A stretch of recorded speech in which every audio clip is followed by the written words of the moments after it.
Afinal, por que o Brasil usa 110 volts e 220 volts ao mesmo tempo?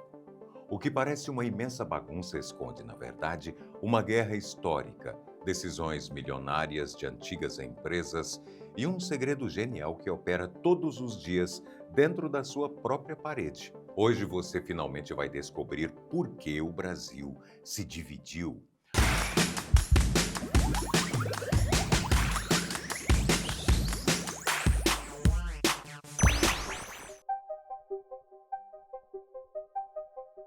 Antes de discutir 110 ou 220, vale entender o que esses números significam.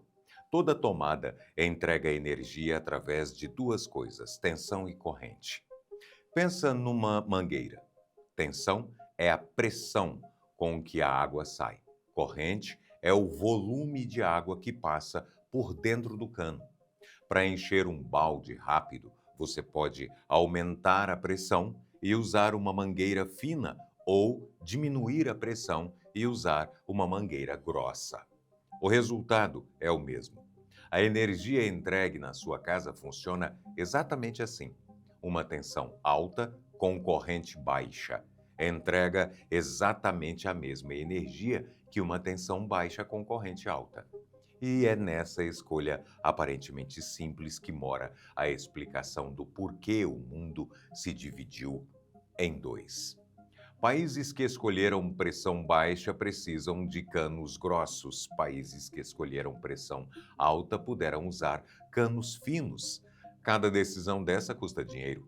E cada uma fica congelada por décadas, porque trocar significa refazer toda a fiação. Guarda essa lógica de pressão e cano, viu? Ela é a chave que destrava o restante do vídeo. A partir de agora, sempre que você ouvir 110 ou 220, lembra que esses números não estão decidindo apenas o quanto de energia entra na sua casa. Estão decidindo o tipo de fio que precisa estar enterrado debaixo da sua rua. O número 110 não foi escolhido por engenharia elegante. Veio de um limite. Em 1879, Thomas Edison criou a primeira lâmpada elétrica que funcionava por horas seguidas, sem queimar. O segredo era um filamento de carbono dentro do vidro que aquecia até brilhar. Esse filamento aguentava no máximo 110 volts. Acima disso, derretia. Lá em 1882, em Nova York, Edison construiu a primeira rede de distribuição elétrica do mundo e montou tudo em torno desse número. As lâmpadas eram a única razão para ter eletricidade dentro de casa naquela época. Logo, o sistema dos Estados Unidos inteiro foi instalado em 110. Cidade após cidade, fábrica após fábrica, casa após casa. Quando a tecnologia evoluiu e foi possível trabalhar com tensões mais altas, já era tarde. Já tinha rede demais instalada, equipamento demais comprado, gente demais acostumada. Trocar custaria uma fortuna que ninguém estava disposto a pagar.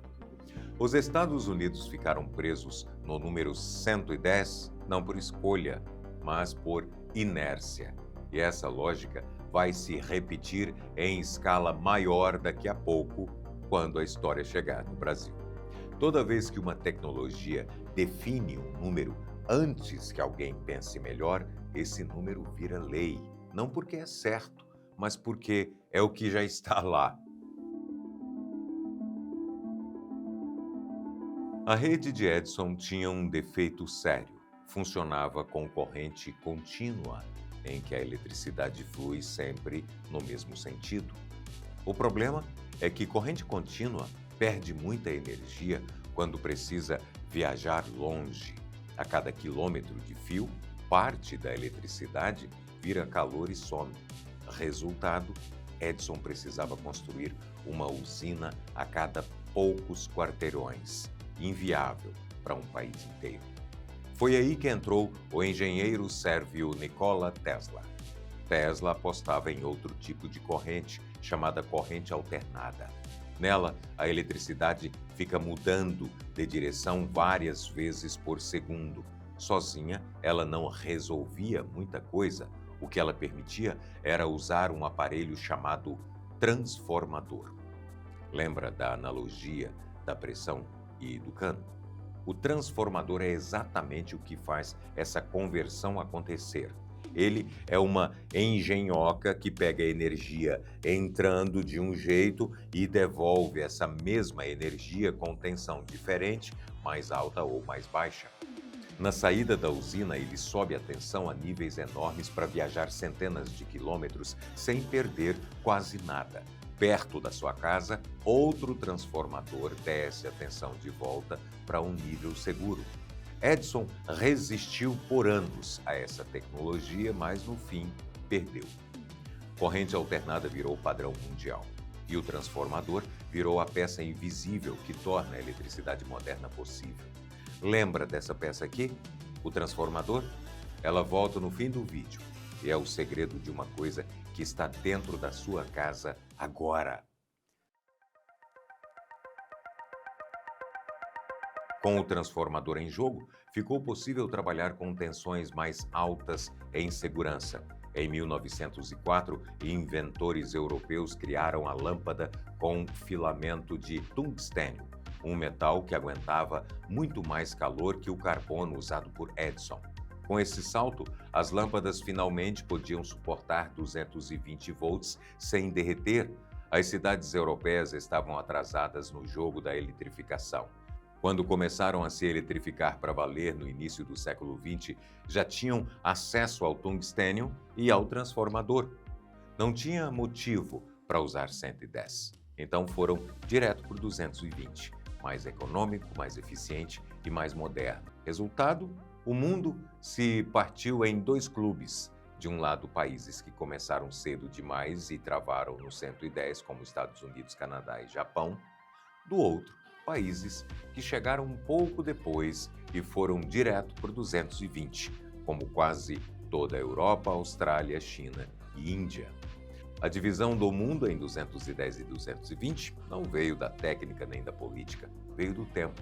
Quem chegou primeiro ficou preso, quem chegou depois fez melhor. E o Brasil? O Brasil chegou bem no meio.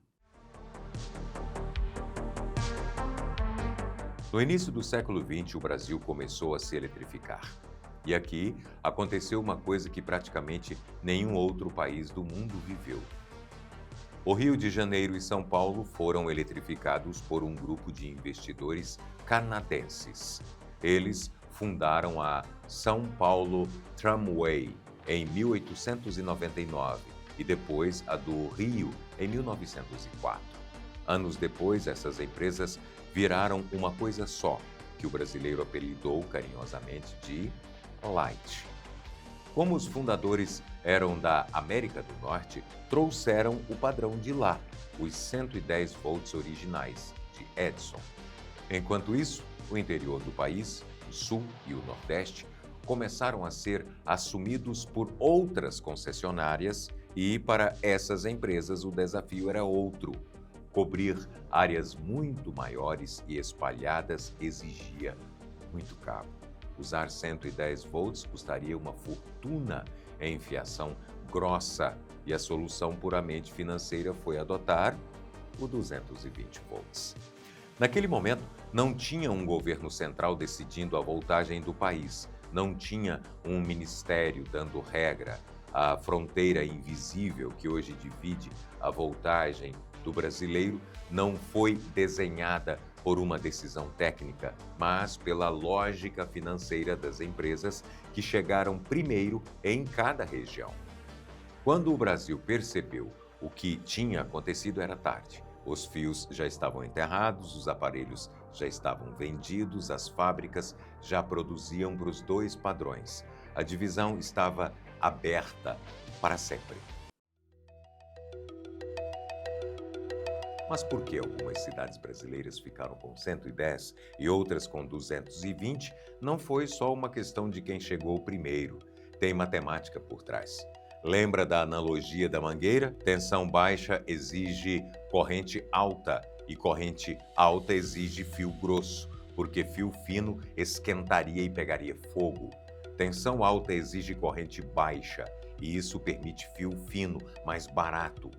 Em capitais grandes e densas, com casas coladas e curtas distâncias entre os postes, o 110 fechava a conta. Você precisava de menos cabo no total. Então, o cabo grosso ainda saía em conta. Em cidades menores e mais espalhadas, cada metro de cabo precisava render mais. Cabo grosso virava luxo. Por isso, muitas regiões fora dos grandes centros foram eletrificadas em 220. Nada disso teve a ver com segurança. Teve a ver com quanto o cobre cabia no orçamento da concessionária. A escolha entre as duas voltagens lá no início foi uma escolha de planilha e, uma vez tomada, virou irreversível. Cada poste, cada transformador, cada caixa de luz dentro de cada casa foi instalado com base nessa decisão inicial. Trocar agora não é mexer no fio da rua, é refazer a fiação inteira de cada casa, trocar cada tomada e obrigar o cliente a comprar tudo de novo. A matemática que escolheu também é a matemática que prende, já que mudar o sistema é impossível, a saída é se proteger dentro de casa mesmo. Um bom filtro de linha com proteção contra surto blinda seus aparelhos contra erros de voltagem e oscilação de rede e custa bem menos do que substituir uma geladeira nova. Se quiser adquirir esse produto, aperta no card que está aí aparecendo aqui na tela ou no link da descrição e não perde tempo não, porque vale a compra, viu? E eu posso te assegurar com certeza.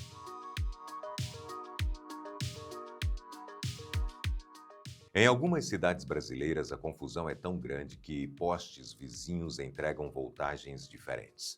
O prédio do lado direito da rua recebe 110, o do lado esquerdo recebe 220. Mas o caos não para aí. Em regiões de 110, um único poste pode estar carregando as duas voltagens ao mesmo tempo, e quando isso é mal manuseado, o resultado é desastre.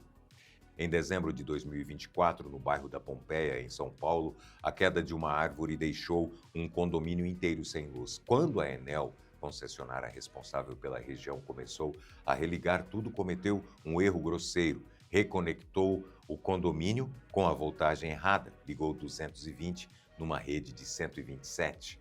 No instante em que a luz voltou, geladeiras explodiram, máquinas de lavar pifaram, cafeteiras queimaram, dezenas de apartamentos foram afetados. O síndico do prédio descreveu a cena depois. A comemoração da luz voltando virou pânico em poucos minutos. Imagina o quadro. Você passou horas no escuro, a luz volta, você sente alívio.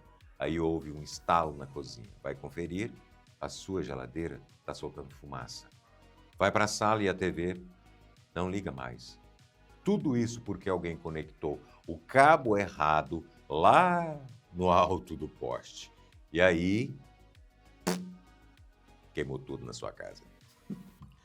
Esse tipo de coisa só acontece num país com duas voltagens convivendo no mesmo bairro. Em qualquer país com padrão único, esse erro seria fisicamente impossível. No Brasil, é só uma questão de descuido e acontece com mais frequência do que se imagina. Toda vez que esse assunto volta à pauta, alguém pergunta a mesma coisa. Por que o Brasil simplesmente não unifica? A resposta é dura. Para unificar seria preciso refazer subestações inteiras, trocar transformadores em todos os bairros das cidades afetadas, refazer a fiação interna de cada casa e obrigar a população a comprar todos os eletrodomésticos novos. Pensa aí no cartão de crédito. Sente a bola de neve. Pelos cálculos mais otimistas, a obra custaria centenas de bilhões de reais. Em valores comparáveis, é maior do que qualquer obra pública já realizada no país. E enquanto a obra estivesse acontecendo, milhões de pessoas ficariam sem luz por dias ou semanas. Indústrias parariam, hospitais entrariam em risco, escolas fechariam. Nenhum governo eleito vai assumir uma obra dessas. Nenhum mandato dura tempo suficiente para concluir e nenhum cálculo eleitoral compensa o desgaste. O Brasil escolheu por omissão conviver com a divisão para sempre. Aprendemos a olhar a etiqueta, comprar transformadores, perguntar a voltagem, antes de viajar. Mas tem uma coisa que ninguém te conta. Essa convivência forçada com duas voltagens, que parece um problema, escondeu uma engenharia silenciosa que praticamente todo brasileiro usa todo dia sem fazer ideia. E essa é a parte mais importante do livro. Mudar de cidade no Brasil virou loteria elétrica. Você pega o secador, joga na mala, chega no hotel em Salvador, liga na tomada e o aparelho pifa em 2 segundos. O motor queima, o fio derrete e não tem garantia que cubra. Cafeteira, ferro de passar, torradeira, jarra elétrica, tudo tem versão 110 e versão 220. Comprou a versão errada, comprou de novo. Quem se muda enfrenta um cálculo cruel. Compensa levar o eletrodoméstico antigo ou é melhor vender e comprar tudo na cidade nova? Para quem vive em região 220 e tem aparelho 110, existe a alternativa do transformador. Ele resolve, mas tem um preço escondido. Esses aparelhos consomem energia de forma silenciosa e podem encarecer a conta de luz no fim do mês. Ocupam espaço, esquentam e, em alguns casos, viram ponto de risco de incêndio se forem de baixa qualidade. E tem um detalhe estranho que poucos notam. Em quase toda casa brasileira, o chuveiro elétrico, o ar-condicionado e o forno usam uma tomada diferente da TV ou da geladeira, mais grossa, mais robusta, com voltagem mais alta. Você nunca parou para pensar por quê? Isso vai fazer todo sentido. Daqui a 1 minuto. Agora vem a parte que praticamente nenhum brasileiro sabe. O que o Brasil chama de 110 volts não existe, nunca existiu. A voltagem que sai das tomadas comuns nas regiões 110 é, na verdade, 127 volts. Sempre foi 127. A gente chama de 110 por costume, herdado da época em que a tensão era de fato 110, lá no comecinho, quando a rede foi modernizada e virou 127. Mas o nome ficou. Esse já seria um detalhe estranho. Não é o ponto. O ponto é o seguinte: se você mora em regiões que já são 220, como o Nordeste, Brasília ou Santa Catarina, a energia entra em sua casa com essa força toda direto em uma linha só. Simples assim. Mas se você mora nas regiões 110, como São Paulo, Rio ou Minas, a sua casa esconde um truque genial de engenharia. Nesses lugares, a casa não recebe uma única linha de energia da rua, recebe 2 linhas ao mesmo tempo, um sistema chamado bifásico. Cada linha sozinha entrega 127 volts. É o que sai na tomada da TV, da geladeira, do carregador do celular. Mas e quando você precisa de mais força para o chuveiro? Aí entra o grande segredo da física. A energia vem em formato de ondas e essas 2 linhas chegam na sua casa fora de sincronia uma com a outra. Elas não se somam numa conta matemática simples. Quando o seu chuveiro cruza essas 2 linhas, a diferença de tensão entre elas gera exatos 220 volts. Aquela tomada grossa da parede não é de uma rede diferente. É a sua casa conjugando as 2 linhas de 127 para extrair 220 volts de potência pura. Você pensava que a sua casa estava presa a uma voltagem mais fraca? Na verdade, quem mora nas regiões 110 carrega os 2 mundos dentro de casa sem perceber. Os 210, os 110 e os 220 não estão brigando dentro da sua parede, estão se completando. Aquele transformador que o Tesla criou lá no início do vídeo, capaz de combinar tensões, está ali, no poste da sua rua, permitindo isso todo dia. O que parece bagunça é, no fim, a engenharia mais inteligente que você usa sem perceber. A divisão histórica do Brasil em 2 voltagens deixou um efeito colateral inesperado. A sua casa consegue entregar a voltagem que cada aparelho precisa no mesmo lugar ao mesmo tempo.